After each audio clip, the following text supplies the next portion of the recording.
memanjatkan kehadirat Tuhan yang Maha Esa, Allah Subhanahu wa Ta'ala, karena alhamdulillah atas izin dan kuasanya lah serta hidayahnya lah semata, sehingga alhamdulillah kita masih sempat hadir pada malam hari ini, yaitu demi kegiatan majelis taklim yang sebagaimana sering ibu-ibu laksanakan pada setiap malam Jumat. Salawat serta salam tak lupa pula marilah kita haturkan kepada junjungan Nabi besar kita, Nabiullah Rasulullah Sallallahu Alaihi Wasallam. Semoga rahmat dan maghfirah Allah senantiasa bercucuran di pusara beliau, keluarga, sahabat, dan insya Allah percikan rahmat itu akan senantiasa sampai kepada kita selaku umatnya yang masih setia menjalankan ajaran Islam secara kafah di akhir zaman ini. Amin, amin, amin. Majelis taklim yang sangat saya cintai dan membanggakan, wabil khusus kepada ibu ketua majelis taklim. Alhamdulillah lagi-lagi kami penyuluh agama Islam non PNS sambat tugas di Kecamatan Penosian Tengah diberikan waktu dan kesempatan untuk menyampaikan beberapa kata yang insya Allah akan bermanfaat untuk kita semua, wabil khusus untuk diri saya pribadi. Untuk menanggapi keluhan daripada ibu ketua majelis taklim atau ibu pembina yang Ical, kami sebagai penyuluh kembali menekankan bahwa bukan diri kita sendiri, siapa lagi. Nah, untuk kegiatan majelis taklim ini sudah saya sampaikan juga pada saat itu, dan sudah saya sampaikan kepada Bapak KUA tentang keluhan masalah anak-anak yang kebetulan lebih banyak bermain di luar daripada mengikuti kegiatan pengajian di TPQ. Nah, sudah saya sampaikan kepada Bapak KUA, namun beliau menyampaikan bahwa apabila sudah bersangkutan di sekolah itu, kami sebagai penyuluh sudah tidak berwenang lagi.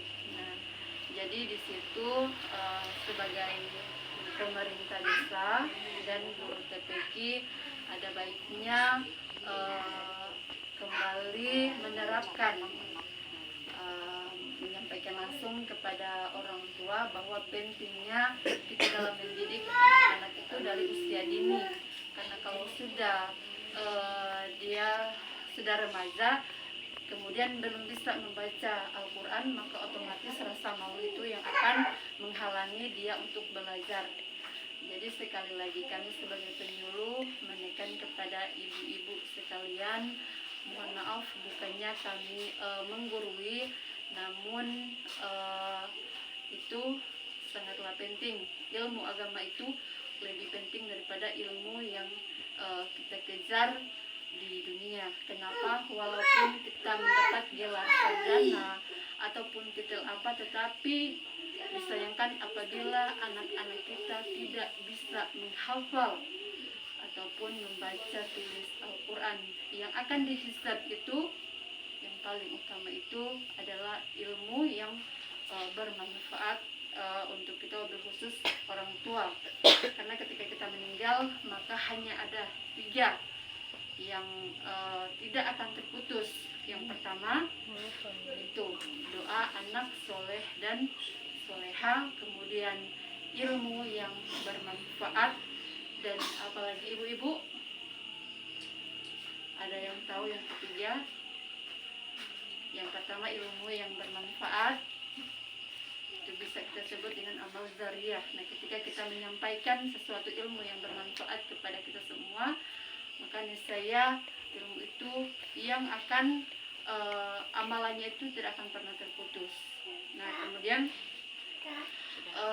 ada lagi penyampaian dari saya yang mudah-mudahan insyaallah akan bermanfaat untuk kita semua, yaitu 10 adab membaca Al-Quran yang wajib kita ketahui.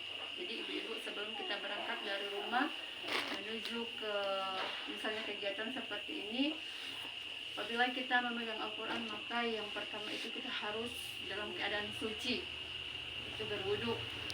Karena itu amalannya lebih besar daripada kita menyentuh Al-Quran tanpa wudu. Ibaratnya misalnya kita apabila mengambil air wudu dan menyentuh Al-Quran, maka kita akan mendapat 10 pahala. Tetapi kalau kita tidak dalam keadaan suci, maka pahalanya kemungkinan tidak akan mencapai dari 10 pahala tersebut. Kemudian yaitu duduk menghadap kiblat.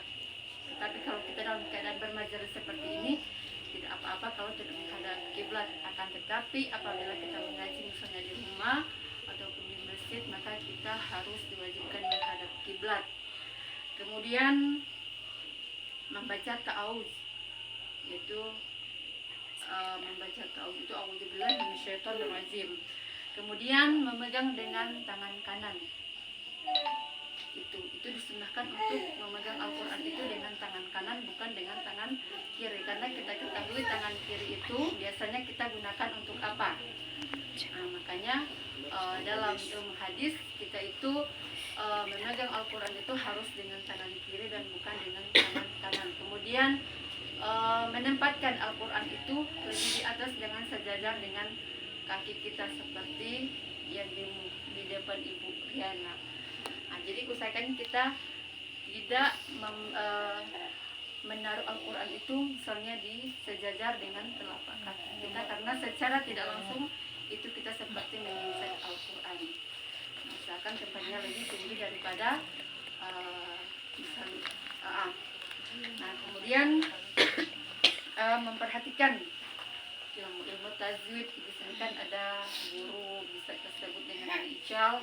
Nah, untuk itu saya tekankan lagi kepada ibu-ibu, apabila misalnya ada yang menegur, misalnya seperti guru mengaji menegur, ini salah bacaannya seperti ini, kita jangan marah. Jangan marah kepada orang yang menegur, tetapi kita perbaiki bacaan itu. Karena kan tidak semua di sini bacaannya, walaupun saya sendiri itu bacaannya bisa dikatakan belum fasih, masih banyak yang salah. Nah, ketika ada yang menegur, kita jangan memarahi orang yang menegur, tetapi memperbaiki bacaan yang salah tersebut. Nah, demikian ibu-ibu yang dapat saya sampaikan, lebih dan kurangnya saya mohon